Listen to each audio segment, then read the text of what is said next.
All right, so let me get started. So basically, hello, I'm Jeff Gray. I'm going to be your teacher for stats this semester, and I wanted to talk a little bit about kind of how the class is going to run and when you can get a hold of me, and what you need to do well in the class, that sort of thing. And then let you guys ask whatever questions you want to ask. So let me just sort of start off by showing you where you want to start if you are trying to figure out what to do. So let me share my screen here. That one. Okay, so this is, actually, I suppose I should probably start like this. So you'll see something like this when you get onto Canvas, right? And then you select our class, and you'll see this. And right now, this is not all I have, but this is where we're going to start. You can find the Zoom links for this course here and here. I wanted to make it all one Zoom link, but there are different times. I don't think Zoom will let me schedule a repeating meeting at different times. So anyway, Tuesday, Thursday at 6 p.m. And then I had several people email me saying, hey, I can't make evenings, or Tuesday evening's bad for me, or whatever. So I have some Wednesday, Saturday office hours as well, and those are at 10 in the morning. So hopefully if you are busy evenings, you can come to the morning ones, and if you're busy mornings, you can come to the evening ones. And if none of this works for you, then email me and we'll find some other time. It'll be fine. But yeah, these are the links you want to use in general. And so let me show you around a little bit. Let me start with the syllabus. Where's my syllabus link? There it is. Oh, wait, I have it up here. Hang on one second. Oh, you've probably run into this problem, but I have so many tabs open that everything is in the way of everything else. So let's check out the syllabus here. So here's the I need to update this. This is only the Tuesday, Thursday ones. Sorry, this is still from before I had scheduled the Wednesday, Saturday meetings. I'll get that updated. But I want to talk a little bit about the syllabus and what you want to do, and especially the grading system, which is going to be unfamiliar to most of you. So yeah, Zoom links will be at the top. I'll get the Wednesday, Saturday ones up here. If you want to see when the relevant dates are, academic calendar link is right here. You can also just go to sbcc.edu to find that. And the final is going to be December 9th, or possibly a different date if that conflicts with your other finals, as asynchronous classes don't have fixed final times. So we can move this around. So we're not really going to have class meetings. What we're going to have is a bunch of videos that I make for you to learn, and homework assignments for you to turn in, and times for you to come ask me about the homework assignments or anything else you want to, which are of course the office hours. Yeah, the videos will be in modules. There's currently a very limited selection of. In fact, I think there's just the one still, but it should be enough to get you going on the first homework. Our book is one that I'm not going to use all that much. I don't love this book, but it's free, so we don't have to charge you anything for it. I'm sorry, was somebody saying something? No, all right, I will just keep talking over you then. This book is free online. You can get a hard copy if you want. I wouldn't necessarily bother, but if you want to use it online, you can go to this link and it will take you here, where you can, sorry, close this thing, where you can use it online. And it's got, it's got explanations of things if you want to know about anything we're going over. I've tried to provide you some resources that you can use to figure out, it's videos, and I'll have some written stuff up there for you as well. And if you want more thorough book-like format, you can come here and use this book, and it has the stuff you want. Yeah, and I'll also provide you some assignments that you can choose from here. You don't have to do these. I'll show you what the homeworks look like. You don't have to do the problems in here, but you might want more practice, in which case you can come to practice or homework and get some practice problems to do. And I've tried to give you a list, and I'll show you when we get to the modules, giving you a list of some problems that I would do for extra practice, or I would have you do for extra practice if you want it. They're mostly my old homework assignments that I was using when I taught this class a different way. So you can see the sort of questions that I'm looking for. If you want to see the official course description, you can. I might as well show you. It's this. This is what the course is made from, essentially. all these are the standards and the sort of things that the math department is expecting to have in the course. And so that's where I got all the topics that we'll talk about in just a second. And feel free to come look this over. I'm not going to spend too much time on it. I just wanted you to be able to see like this is kind of the source material for what goes into the class. Scrolling through this stuff. If you want to see the things that I'm required to try to teach you, that's the course objectives and the student learning outcomes. And I can explain more about those if you want to know about them, but basically it's the goals of the course. All right, here's the part I really want to talk about, which is the grading system. I'm going to use something called mastery grading, which there's no points in mastery grading. What it is you go through various topics, and I will show you what they are in just a second, and you demonstrate mastery of them. And when you do, I just check them off the list basically, and then your grade depends on how many you get or how many of these you get and how many times.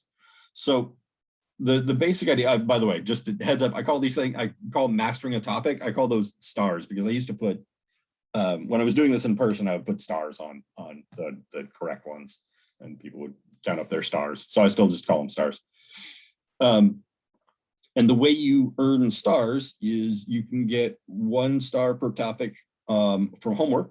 So a complete correct homework assignment gets a star. And then you can get them from tests. So we're going to have 3 tests, test 1, 2, and 3, and then the final. And all of the tests are cumulative, which is actually to your advantage. So test 1 has topics 1 through 6 on it, 2 has 1 through 11, and 3 has 1 through 16. So you can see that for 1 through 6, you'll have homework plus 3 tests plus the final is 5 different opportunities to get 3 stars, essentially. So 3 is the maximum you can get on any topic. I figure once you've turned in a perfect homework and done test problems correctly twice, I don't really need to see anymore. It doesn't show me anymore if you master it. If you show me that you've mastered it a 4th time, then the 3rd time, that's enough for me. Can I ask a question about that? Yeah, go ahead. By the way, my name's Parker. I was wondering about the one. So you said 1 star from the homework. Yeah. 1 from the tests, or you just Two said, or did you tests. just say 2, where you could theoretically, like, there's 2 questions on each test, and if you get them both right, you're going to get a star for each, or? No, so the tests are 1 question on each topic per test. And so, for instance, you could, for topic 1, you could turn in the homework and get a star that way. And then on test 1, you could get a star. And then your next opportunity would be on test 2. Okay. So the idea is that you demonstrate mastery at different points in the course, because like doing it on test 1 twice doesn't really tell me anything, right? Because if you can do it once, you can do it twice. The thing I care about is if you understand it on the homework and then on the test, which is in like 3 weeks, 4 weeks, it's in 4 weeks. Then you can show me you've mastered it then, and so you've had it mastered the whole time essentially. And then the next test after that, which is like another 5 weeks later, you can show me you've mastered it then. Well, then you've shown me you mastered it at the beginning, and then like 4 weeks into the course, then 5 weeks into the course, I feel confident that you are good on that topic, and then you've got your 3 stars. So if I guess would there also be? I guess the way I'm thinking of this is basically like, are the questions per test, like, quiz 1 or test 1 is going to be, these questions, you can get all these stars. Then the next one, you're going to get the same opportunities plus the additional topics. Yeah, plus some new ones. Yeah. And then the third test would be the first 2 plus the additional last. Yep. If that makes sense. Yeah, so absolutely. Theoretically, on the very last test, you could skip like 2/3 of the test if you already have mastered it. Yes. And in fact, you're going to want to, because like doing test 3 or the final, trying to do all the topics on those would be too much. The test is too long for that. You're going to want to have several topics that you have mastered up to that point that you've got all the stars on that you want to get. And then the 3rd test and the final are basically the same thing. There's no more new material on the final. It's like a different version of the 3rd test. It's just more tries at getting whatever stars you're missing. So could you theoretically do a makeup quiz to get a star, even like just to get that 3rd additional star? Is it all? Yep. No, you're not going to be able to do a makeup quiz to get a 3rd star. Let me explain how they work in just a second. But okay. what you've said about the test is pretty much correct. You can, like, each test has all the old material plus some new material. And the new material is your second opportunity to get a star on those topics, because the first opportunity was the homework. Right. And so, yeah, that's basically how it goes. And so, like, at the end of the course, you're going to want to have a large chunk of the class already done. And in fact, when you go to the final, you should ideally only be doing like maybe 3 or 4 topics on the final, just trying to fill in those last few stars that you want. So yeah, the final, like, one of the big advantages of this class is, where did I put this here? You have a lot of control over your grade and your learning pace. And oh, there's something else I said. I don't remember. If you start off slow, basically, so let me talk about the advantages of this system, and maybe that'll help understand how it works. Right. The biggest advantage is that you have a tremendous amount of control over your grade. There's no scrounging for points. There's no any of that. You just learn a topic, get the star on the test, or probably do the homework first and get the star that way.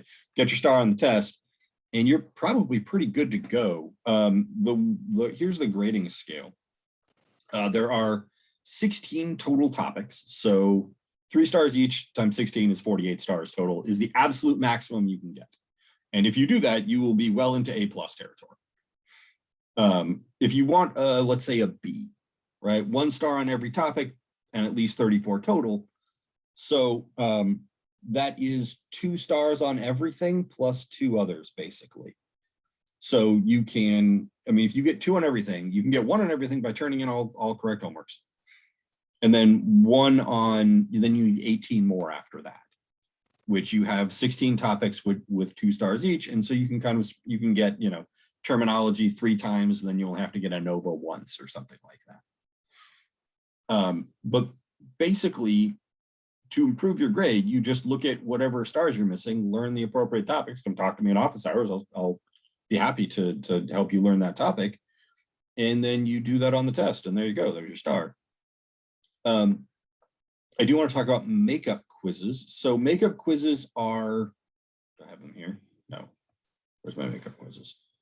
Makeup quizzes are opportunities to fix things that you tried on the test and it didn't work out. You can get up to 2 per test, so a grand total of 6, 2 for each of the 3 midterms. There won't be time for makeups on the final. I have to turn in grades shortly thereafter.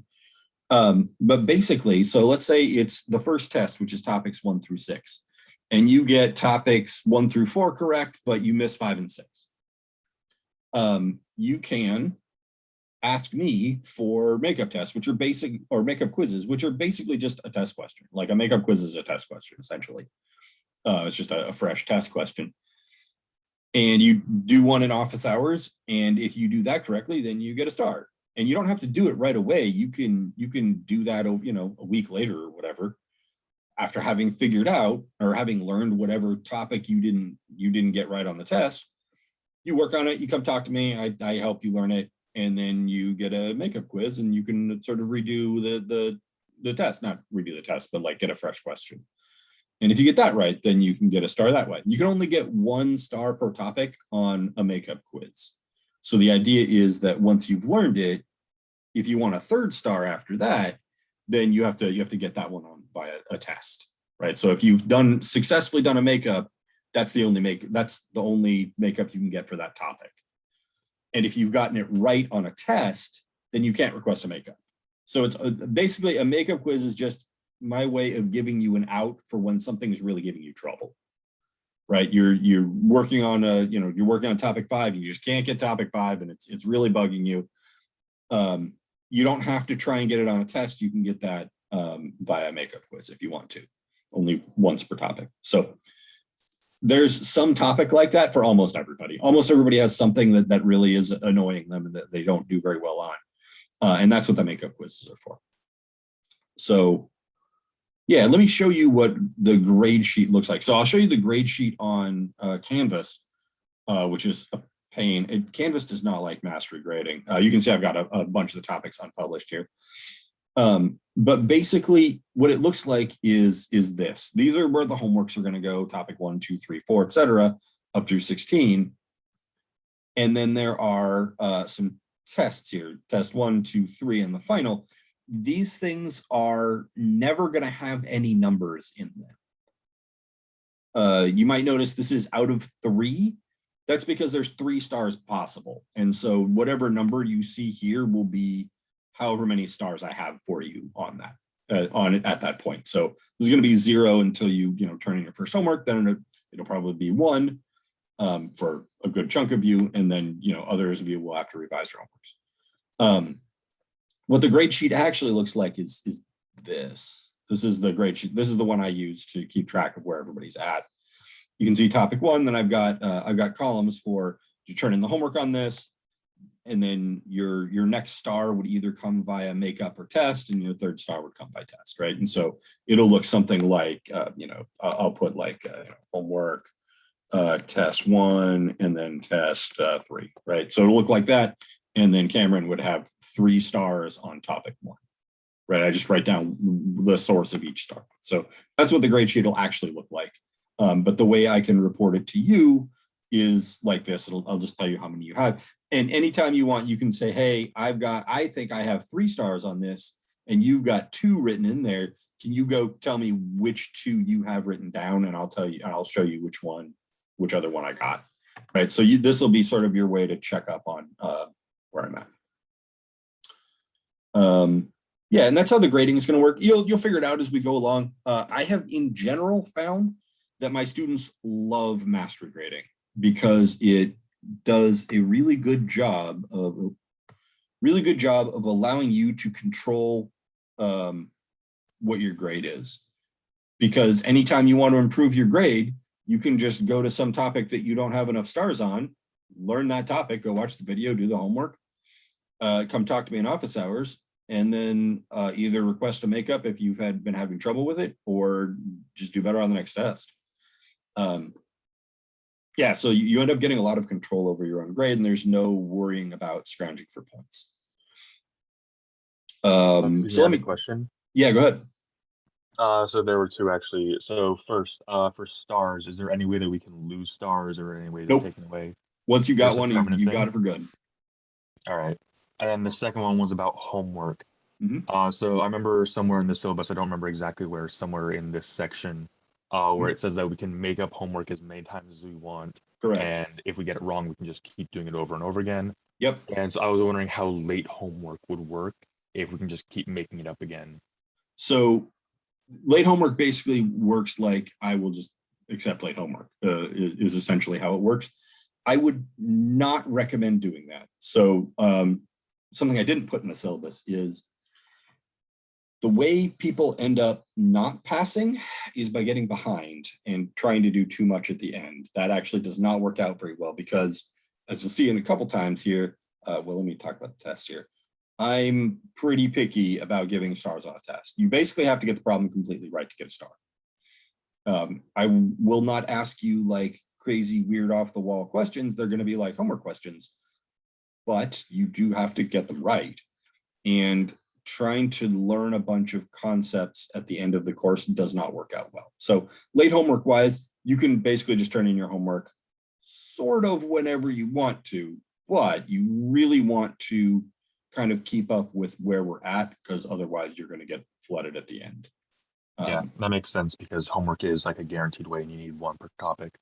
It is. You can technically not turn in any homework and still pass. I wouldn't recommend trying this, but like you could get all the stars you wanted on the tests, and you could get three each way, or three on every topic doing that. It's not a good idea to try that though. All right. And then for tests, there's only 3 tests throughout the entire semester, and not including the final? Correct. Yeah, there's three midterms, yeah. And then we can't it's physically impossible to get 3 stars in a single topic until that second test? Yes, yeah, you can't have 3 stars until the second test. Okay, thank you. Yeah, you're welcome. Just in case you're wondering, if you get 2 stars on everything, like that'll get you a B-. Like you don't have to get a 3rd star on anything to get a B well, I guess to get a not minus B, you have to get a couple extras, but getting a 3rd star is like, that's when you're stretching into A territory essentially, which is great. Like, I hope everybody's shooting for that. Yeah. Okay, I do want to mention this. So the thing that bothers students about master grading most of the time is that you have to get everything right. There's no like half measures. Oh, I kind of understand it. If you kind of understand it, but not really, you get nothing. So you have to make sure you have to do a pretty deep dive on every topic to get the star for that topic. But once you've got it, you've got it forever. Once you've shown me that you can do it once, you get the star once. That's usually the homework. Once you show me you can do it a 2nd time, you get the 2nd star. That's usually a test.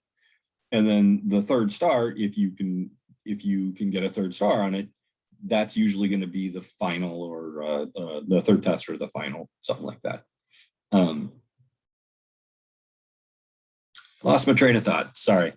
But yeah, I'm pretty picky. And so I will probably be asking most of you to do your homework over with some revisions, right? So you'll turn in your homework and I will type up response, or type up like responses, and that's not what I'm looking for here. Revisions that I'm wanting, or else, you know, sometimes not. And then you'll probably redo it with those revisions in mind and then resubmit it.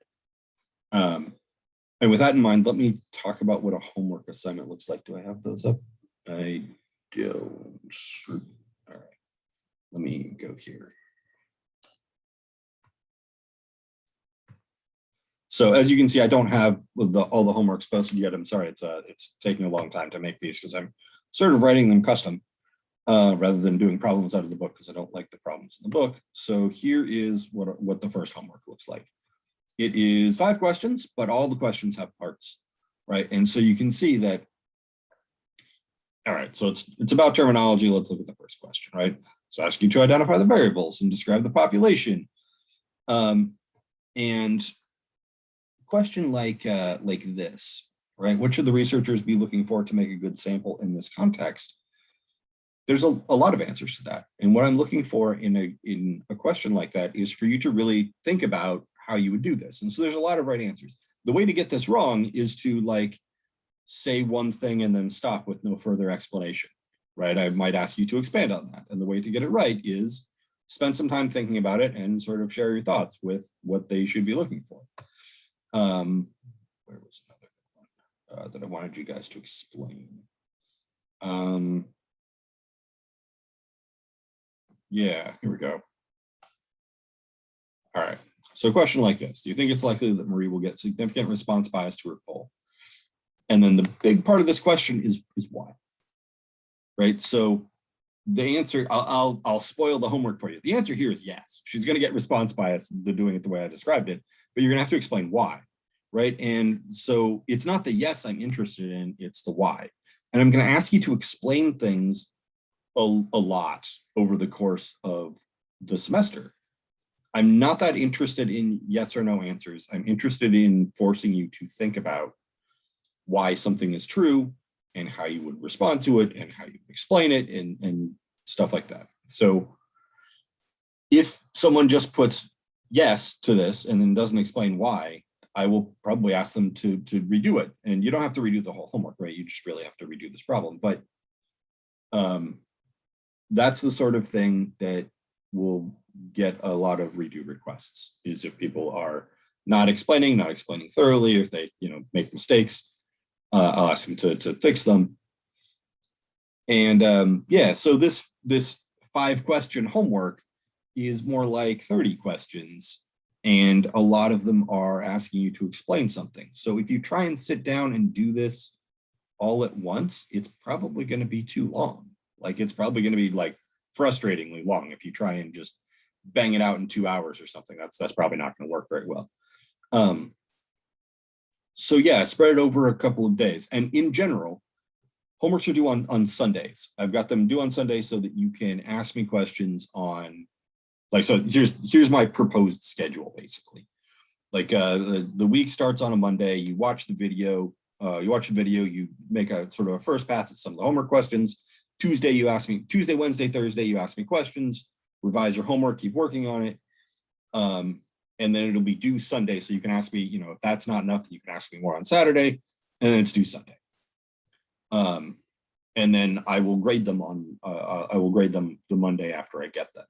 As many of them as I can. I'm not sure I'll be able to get all of them done on Mondays, but close. And then the whole process sort of starts over. Like that's my idea about the schedule.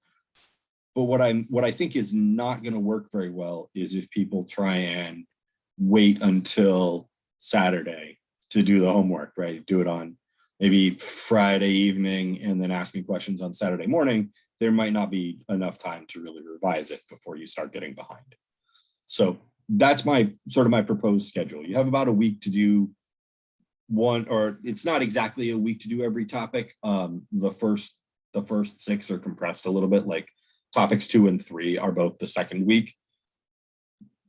And I think you should have time for those. Yeah, so just look at the schedules. Do I have? Let me go over to assignments for a second. So you can see when these are due. Topic 2 and 3, these are due the end of next week, or these are due next, not this coming Sunday, but the one after that. Like here is August 29th is this Sunday. September 5th is the Sunday after that. And then these 2 are both going to be in the end of week 3. This will be at the end of week 4, and then the first test is Tuesday of week 5. Can we see the calendar? Are all of these on currently on Canvas? Or Ooh, where is everything? because I'm on assignments right now, I'm only seeing topics 1 and 2, but Yeah, because the other ones I'm still working on the other ones. Like I said, I'm writing all of these sort of custom for you, and they're not all done yet. So I'll be getting those up over the course of the next couple of weeks. So like the end of today, I will have number 2 totally done, including the video, and the end of tomorrow, I'll have number 3 totally done, including the video, and then probably Thursday, Friday, or probably Friday, I'll have topic 4 totally done, including the video. That's why I haven't published them, is because they're in some partial state of doneness. I had a question. Yeah. Hi, I'm Jessica. Hi, Jessica. So are you saying to watch a video first and then attempt the homework? Is that how it works? Like, is it like? Yeah, because the homework is going to assume that you've watched the video. In fact, let me go over to the module. Where's modules? Yeah, let me go over to the module here, and I want to close this. So the only module that's totally done is topic 1. Topic 2 is partially done. So here is what the module page looks like. There's a video on the topics here. This video is a little long. Sorry, I got kind of rambly. It's like 45 minutes long. And then here's the homework assignment that we were just looking at that. Some more practice problems to do from the book. So in the video, I try to describe all the things that you need in order to do the homework. And then you try the homework and you turn it in. And then if anything doesn't make sense, because I don't go into excruciating detail in the video, right? It's a 40-minute video for something that's usually a 2-hour lecture. And so I kind of go over things quickly. Then you can come talk to me about, ask questions like, hey, I didn't really get what you meant by response bias. Can you talk about that some more? And then I tell you more about response bias, and then you have a shot at the problem on the homework about response bias. So yeah, I would recommend watching the video first. It's going to be a lot more effective than trying to figure out what to do on the homework first, because the homework assumes that you've watched the video. And I thought I posted something in the module here about, I did this thing, which is basically the written version of the things I went over in the video. Not exactly the same, but quite similar. So if you don't want to watch the video, you can just read this. Yeah, so you're going to probably want to get some information about how to do the homework first before trying to just do it. There's a lot of technical jargon in it, and you have to know that. That's why it's called terminology. Did that answer your question, Jessica? I think so. I'm not sure where, for some reason, I'm not able to find the video in my Canvas account, which I'm not sure why. Are you, wait, so are you, I don't know which class you're in. I'm sorry, this is for both my classes. Are you in Oh, I'm in 6.2 or 6.3? 6.3. You're in 6.3, okay. So I was having a little bit of a problem with that one. So what I was doing was, I don't, instead of trying to upload everything twice, I'm just uploading it once and then copying to 41163. So you should be able to see the module here. Oh, the module. Is that Yeah, go to where- modules. That's where the content is going to be. Okay. And if you go in here, yeah, there's the video. You should be able to see that. Okay. Oh yeah, Yeah, now I found it. It's on Thank you. YouTube. All right, I'm in the same shirt talking at you. Okay. Yeah, Thanks. yeah, no problem. Forgot where I was going with this. Let me go back to the syllabus and see where we are at. Before we get started again, I have Yeah. a quick question. Uh-huh. As for the test, that it was going to be on the Tuesday after topic 6, I believe. Yes, sir. And I was wondering, do we have to take it that specific Tuesday? Is there a time slot for it, or how is that going to work? Oh, good question. So because I know everybody's schedules are different, right? This is an asynchronous class, and you usually take those because you have some schedule restrictions. I will have 2 options on that day. So there will be a morning option. You'll be able to take it at like, I usually schedule 2 different 3-hour sessions. I don't know if I'm going to be doing 3 hours. Anyway, I'll have a morning option and an evening option. And if you can't make either one of those, just let me know and we'll come up with some other time, right? If it has to be Wednesday, the next day, that's fine. But that's I'll have a few different options. I'll send you out an email and you can just kind of put those into your schedule. You don't have to tell me ahead of time which one you're coming to. You just show up. I'll just be available at both those times. You show up and I'll give you the test. Basically, the way I'm going to do the test is everybody, I'm just going to sit here with my audio and video off, and you guys are going to sit there with your video on, and just while you're doing the test, so that I can see that there's no one else there helping you out, and you're using only approved materials and that sort of thing. Interestingly, I suppose I should say this, I have had less problems with cheating since I've started doing it this way than I did when we were teaching in person. Even in person, you get a lot of people trying to peek, and here, everybody just sits there and does their work. It's great. So that's the way I've been doing tests. And if we absolutely positively can't find a time, we can potentially arrange a proctor or something where you find some trusted person who will swear that you use the rules I give them, and then you send me the test.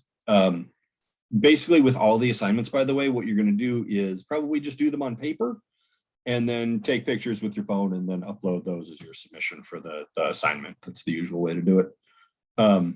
You can potentially do them on the computer if you want to type out your math or type out your reasoning too. That, in fact, on homework number 2 and 3 and 4, I ask you to do a bunch of stuff on the computer because that's how you make graphs. Essentially, you're just going to make you're going to use some spreadsheet program most likely to make your graphs, and so you got to do that on the computer. And so I want everybody to learn how to do that anyway. So, did that answer your question?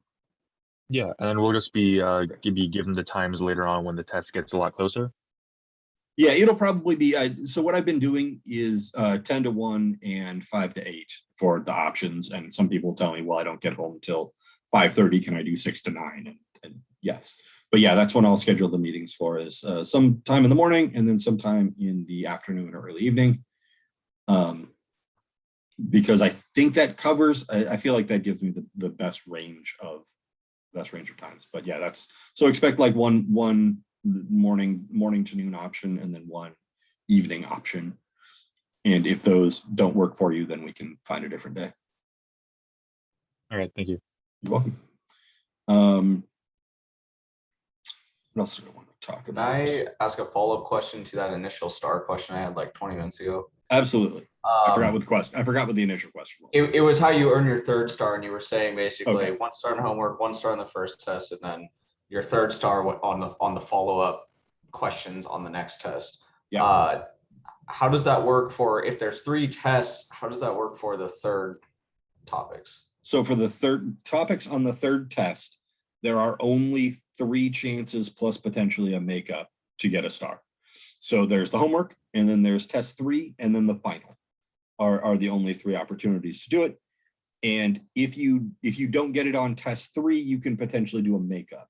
So there's sort of 4 opportunities to get. Yeah, I didn't realize that the test 3 and the final were 2 different things. That makes sense. Yeah, they are. So yeah, it's a little tight. That's one of the disadvantages, is it's a little bit harder. You have slightly fewer opportunities on later topics, but that's also why I have where is it? That's also why you don't have to get 3 stars on everything to get an A. Right. So 41. So you might notice that this 41 here is what you would get if you get 2 on everything plus all the stars up to the third test. So this is, and I think it's actually 1 less than that, because there's 6 on the third test, something like that. Yeah, this is 1 or 2 less than that. So if there are a couple on the third test that you're not able to figure out in time, you actually can still get an A. I made it so you could still do that if you've gotten everything up till then. To get an A plus, right? Obviously, you have to do a little bit better than that. I think you mentioned this a little bit, but for the third test, how many topics are going to be specifically on that test and only that test, and no tests previous to that? 12 through 16, so 5. All right, thank you. Yeah. In fact, do I have my? Let me see if I have my plan. Yeah, here's my planning document that I was. This guy right here. Looks like. So here's what it looks like. Right. So 12 through 16. These are the topics that you would have to get on the third test, and then, those are the ones that are going to be on just the third test, and the final exam is 12 through 16.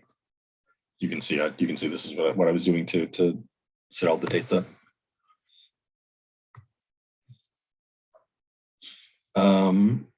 Anything else I want to say? There's not really that much else I want to say. I don't think, other than we talked a little bit about academic honesty. Not because I've had actually very many problems with this since we've been teaching online, but just to make a point to you.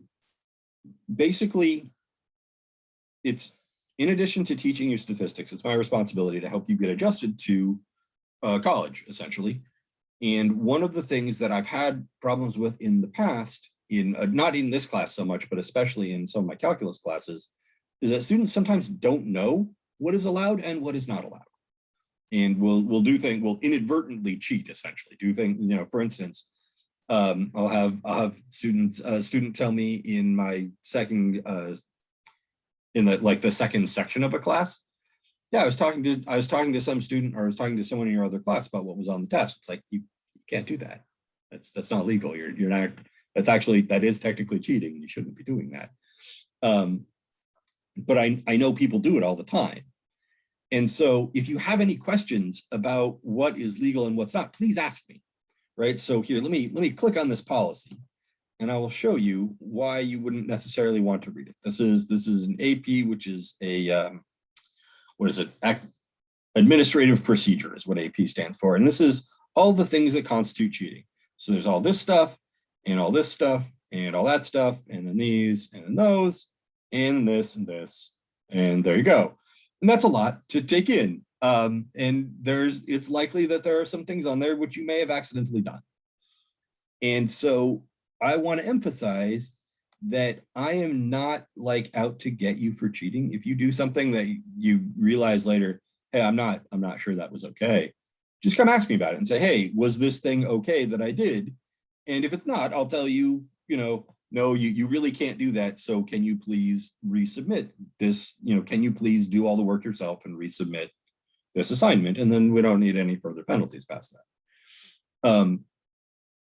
Yeah, so like if your question to me is, I'm not sure if this thing is okay, I want you to know that you don't have to worry about like getting punished for asking me a question. You can always just come ask me a question. If I could make an analogy here, you have maybe seen videos of people who are learning BMX tricks who like, they go down some ramp and do a bunch of flips and land in a pit of foam cubes so that they don't die while they're learning. And that's kind of how I view SBCC, as the foam cube pit of college, where you can try things and you can ask me things and you don't have to worry about getting killed for doing so. Yeah, now if this becomes a problem repeatedly, where you keep accidentally doing things that are not legitimate, we might have to have a talk. But in general, feel free to ask me about what is okay and what is not okay. And the line is basically, did you do it yourself? I don't care how you learn something. I will give you resources to learn a topic, and you are welcome to use as many other resources as you want. You can talk to your friend who's an engineering major at UCSB and have them help you with math. And you can watch other YouTube videos, and you can read other books, and you can ask me as many questions as you want. And however you learn something, all that is great. And when you turn something in, you have to do it yourself. That's it. That's the rule. If you did all the work yourself and you don't misrepresent any part of it, you're not cheating. And if you have any questions, please ask. And then the last thing I want to talk about is this. Here's my #1 tip for passing this class. You can get surprisingly far behind and still get the grade you want in a mastery graded class.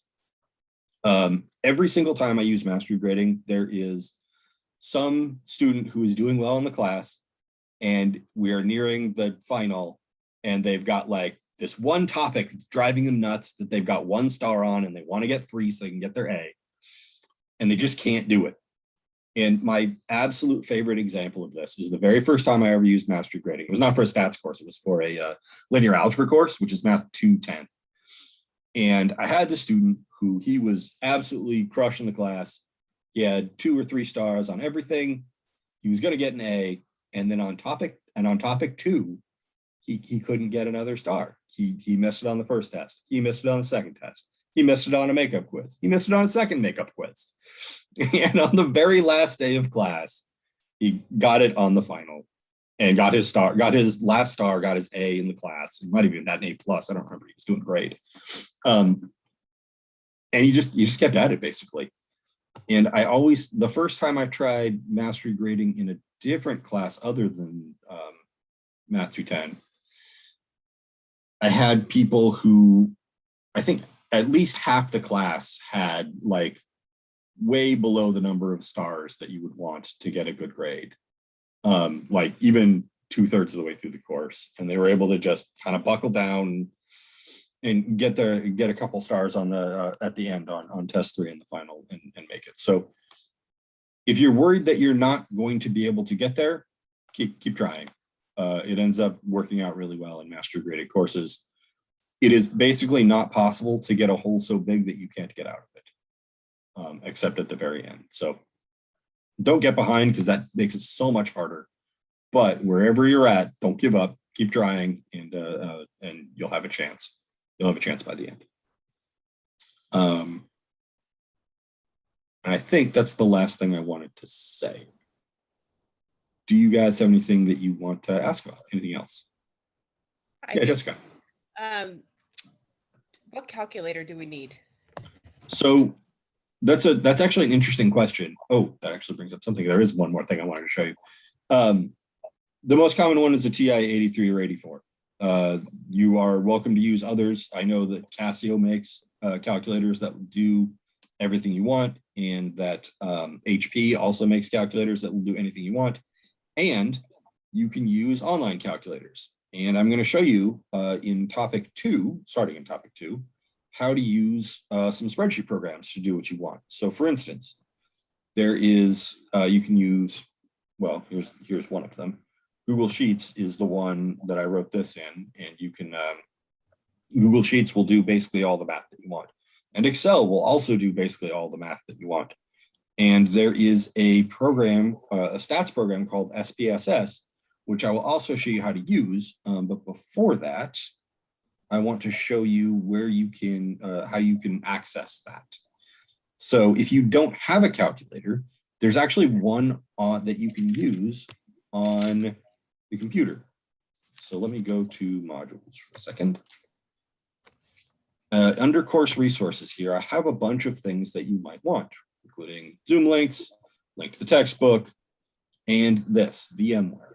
So Vmware is a program that SBCCs set up for all SBCC students. So as long as you have a pipeline login, you can go to VMware, and it's this. Now I already have this installed on my computer, so let me show you the options here.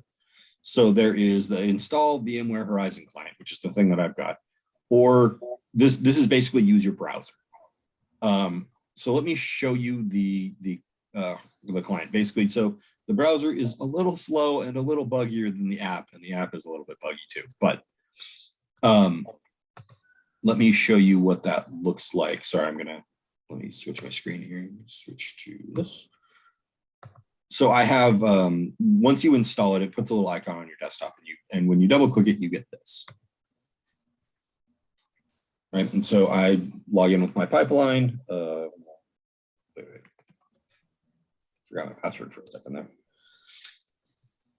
And then you get this window here. And this window is a bunch of programs you can use, including Excel, and Word is farther down here somewhere. Word with all the latest version, all the bells and whistles, and this, TI SmartView. So I will be using this a few times in the videos. I'm sorry, this takes, you'll see how slow it is, but it logs in kind of slow, which is the biggest downside of it.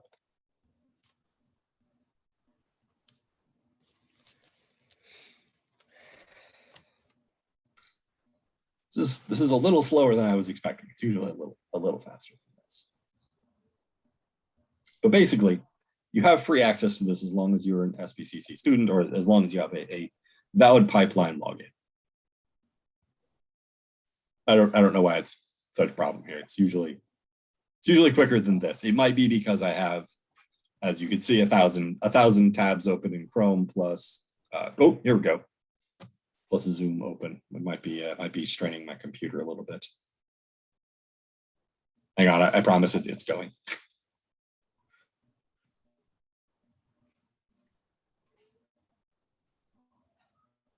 Right? Is it logging in? While we're waiting for this, do you mind if I ask quick? No, go ahead. That's something to fill the dead air would be great. Oh, here we go. Good. So for the test, the test questions would be similar to homework questions for that. And Yeah. I'm worried that when you're talking about the homework, you said that if we try to do it all in one sitting, it would take too long and all that. Will there only be basically one question per topic, or will they be entire homework things? So I feel like that. Oh no, that's much too long. It'll be one question per topic. Okay, that's what I thought. I just want to make sure. Thank you. Yeah, and when I say one question, it'll probably, like, I can't get absolutely everything I would want. Every screen sharing is stopped. Okay, wait, what?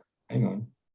I can't get necessarily every single topic that I want onto the test. So I'll try and get a reasonable selection of things onto the test. One of the things that I am conscious of on the tests is you basically have to get everything right. So I don't want to ask something that's got like 18 parts on it and you get 17 of them right and I mark the whole thing wrong. Like that's not what I'm looking for. I'm going to try and have, like, in statistics, the questions are kind of bigger than just calculate a number. There's always some element of interpretation, like what does this number mean? Were the assumptions for this test valid, right? So there's going to be a few things like that. But yeah, like on, when we get to one sample hypothesis testing, I'll have one question of a one sample hypothesis test, even though there's like 3 different types we could do. If that gives you sort of an indication. All right, so Jessica, this is a calculator you can use on here. In fact, you'll see me use this in the videos a bunch. So you don't actually have to go buy one if you don't want to. You can. They range from like $75 to $125 new. Get the cheapest one. Don't get one of the $125 ones. There's really no reason. Or you can usually find them on Craigslist for 40 or 50 bucks if you want one. But you will never actually need one because you're going to be having your computer on while you're taking the test anyway. So you'll always have access to this. You can use it on the homework too if you want to. And if you have one, if you actually have a calculator, you might still want to use this one because it will let you do things. It will let you take screenshots and then incorporate them into your homework if you want to do that. Okay. Which is pretty nice. I think it's Control T for a screenshot. There's something in here about it. Actions. Yeah, capture. Yeah, it's Control T. It's capture screen. So if I want to, I can get a screen capture of whatever thing I'm doing. So for instance, if you're doing a homework question where I ask you to make a graph, and there will be a bunch where I do, you could just make the graph here and then copy paste that into a Word document, and that could be part of your homework. Or you can do it by hand, whichever one you like.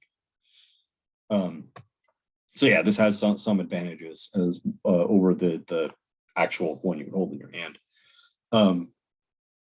But yeah, this is kind of the basic calculator that you're going to want. And then I'm going to show you how to do a little bit more with Sheets and Excel and another program called SPSS, which I'm not going to get into here because SPSS is not very user-friendly. And so you're going to want to, I want to show you sort of an introduction to that before we get into using it.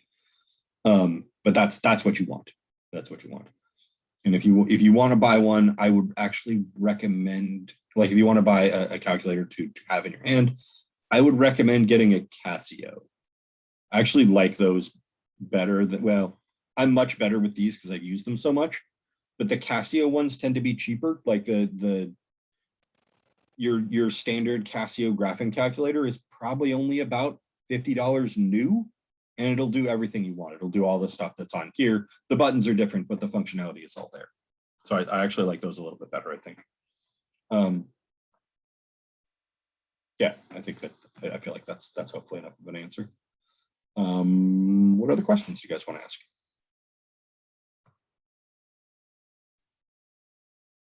For me personally, I started doing the topic 1 homework already, Oh, great. and I had put it in a doc and was just answering them, basically going by one and then separating the sections of A, B, C, D sort of thing. Does that work for you, or do you want me to do it a different way? Obviously, in others, No, I would do it. I love that. That's fantastic. So I will say this, if you're going to do that, could you please color your answers differently than the questions?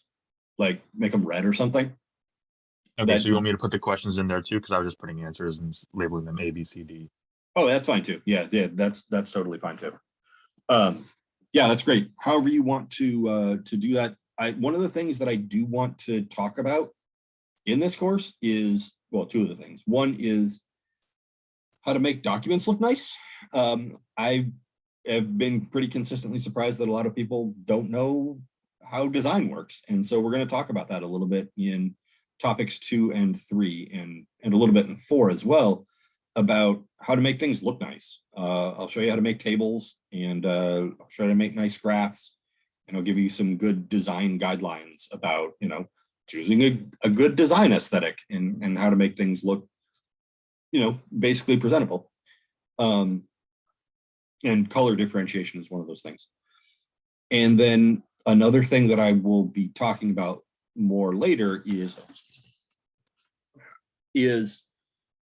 how to answer questions well. One of the things I've noticed in this course is that I'll ask, will Maria have get a lot of response bias in this to her question? Why? And people won't know how to answer why. They'll just say something like, yes, response bias occurs when people give untrue answers to poll questions. And that's not an explanation of why Marie would get that bias. It's just the definition of what response bias is. And so that's a thing that I'm going to talk about more as we go on throughout the course. So those are sort of my, I don't want to say hidden goals because I'm telling you what they are, but those are two of my big goals for the course: is how to make things look nice and give good presentations, and 2, how to answer why questions effectively.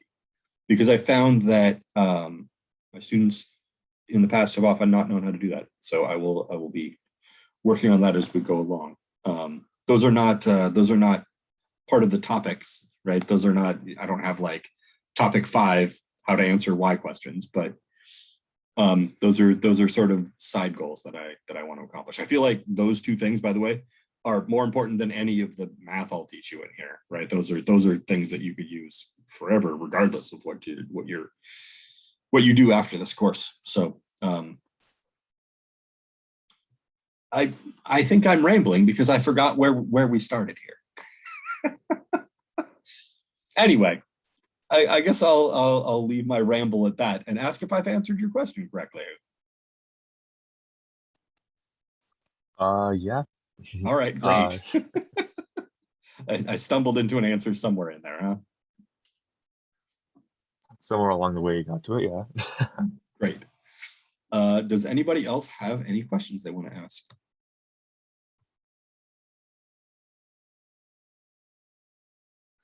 Okay, so homework 1 is due this Sunday, which is the 29th.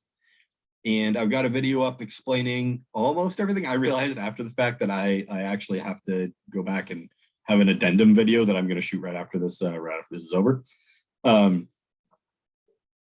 And with that, you should be able to do everything for topic 1, and then for topic 2, I will get the rest of topic 2 finalized tomorrow, so you'll be able to start on that homework then. And then topic 3 is also due the Sunday after that, so September 5th, and I'll have topic 3 up either Thursday or Friday for you to be able to start working on that. And sorry about kind of scrambling here to get everything finalized. This has turned out to take a lot longer than I was expecting. Since I changed to mastery grading, I basically have to reshoot all the videos, so it's just taking a little longer than I intended. But I'll have everything up well ahead of time, so you can work on it. Oh, I did have one thing I wanted to mention, which is somebody asked me, can we get ahead? They emailed me like a few days ago saying, hey, I'm going to be gone for part of the semester. Can I like work ahead so that I can, be prepared for that? And the answer is yes, as long as I can get some videos up ahead of time. So I will be trying to do that. I think it's important that you can get ahead if you want to. And I think that might be the last thing I wanted to say. Do you guys have any other questions? I think I've asked that about 1,000 times now. Where's my... the heck? Oh, is this? Where's the syllabus? Yeah, we reached the end of the syllabus here. Yeah.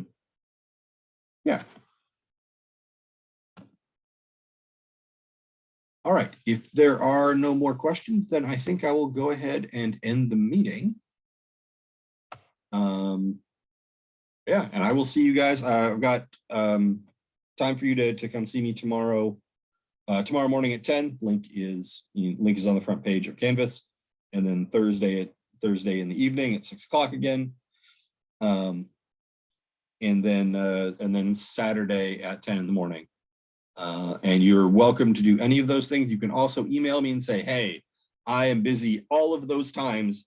Please, can you meet me Friday at 7 a.m. Right? Like that's the only time I have free all week. I'll try to do that if we're running into problems. Meaning, I want to make sure everybody has a good chance to ask all the questions they want. And I know asynchronous classes can be a little bad for that. So somebody, oh great, okay. Kyo, that's not a problem that you're on your phone. That's totally fine. Okay, then if there aren't any more questions, I'm going to go ahead and stop the recording.